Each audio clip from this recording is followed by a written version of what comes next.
আমি তোমাদের পলাশ স্যার। তোমরা ত্রিকোণমিতির বিভিন্ন যে মেইন ডিগ্রিগুলো আছে, যেরকম 0 degree, 30 degree, 60 degree, 45 degree, 90 degree, যে সাইন কস ট্যান ইত্যাদি যে ভ্যালুগুলো আছে সেগুলো মনে রাখতে গিয়ে প্রায় বেগ পাও। তো আজকের পর থেকে সমস্যাটা হবে না, একটা ট্রিকের মধ্যে দিয়ে কিভাবে মনে রাখতে হবে দেখে নাও।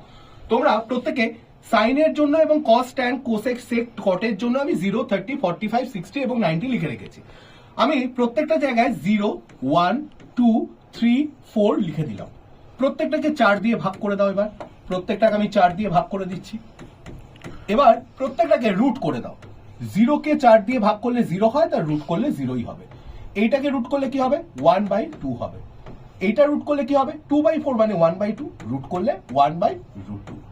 এটার পুরোটার যদি রুট করি, 3 এর রুট করলে √3, 4 এর রুট করলে 2, আর 4/4 মানে হচ্ছে 1, তার রুট করলে 1 আসবে। এবার কসের ভ্যালু কি করে করবে? জাস্ট এটাকে উল্টে দাও।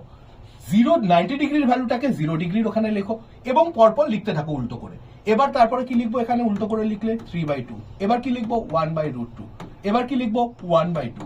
এবার কি লিখবো? 0। হয়ে গেল। এবার ট্যানের ভ্যালু সবসময় মনে রাখবে সাইন বাই কস হয়। তাহলে 0/1 করলে 0 হবে। 1/2 বাই এটা করলে কি হবে? 1/√3 হবে। ওকে, 1/√2, 1/√2 সেম নাম্বার, একটাকে আরেকটাকে ভাগ করলে 1 হয়ে যাবে।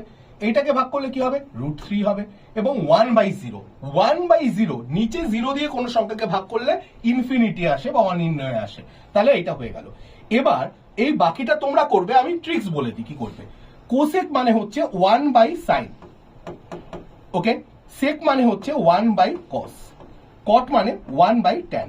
এবার তোমরা নিজেরা একবার ট্রাই করে দেখো তো যে 1/0 করলে যেই ভ্যালু হবে সেটা এখানে বসবে, 1/1 করলে ভ্যালুটা এখানে আসবে, 1/0 করলে এখানে আসবে। এইভাবেই প্রত্যেকটা ভ্যালু চলে আসবে। তার মানে সিম্পল একটা নাম্বার চার্টে মনে রাখার মধ্যে দিয়ে কিন্তু তোমরা পুরো এই চার্টটা মনে রাখতে পারবে। বাড়িতে একবার নিজেরা এই ভিডিওটা দেখার পরে ট্রাই করো তো, পারো নাকি? আর এই রকম বিভিন্ন ত্রিকোণমিতির ট্রিক্স এবং তথ্য নিয়ে আমাদের একটা ওয়ান শট ভিডিও হবে আড্ডা 24/7 স্মার্ট স্কুল বেঙ্গলি চ্যানেলে। কবে? এই 22 তারিখ অর্থাৎ মঙ্গলবার সকাল 11টা থেকে। তাহলে ক্লাসটা কিন্তু কোনোভাবে মিস করা যাবে না। দেখা হচ্ছে ক্লাসে। অল দ্য বেস্ট সবাইকে।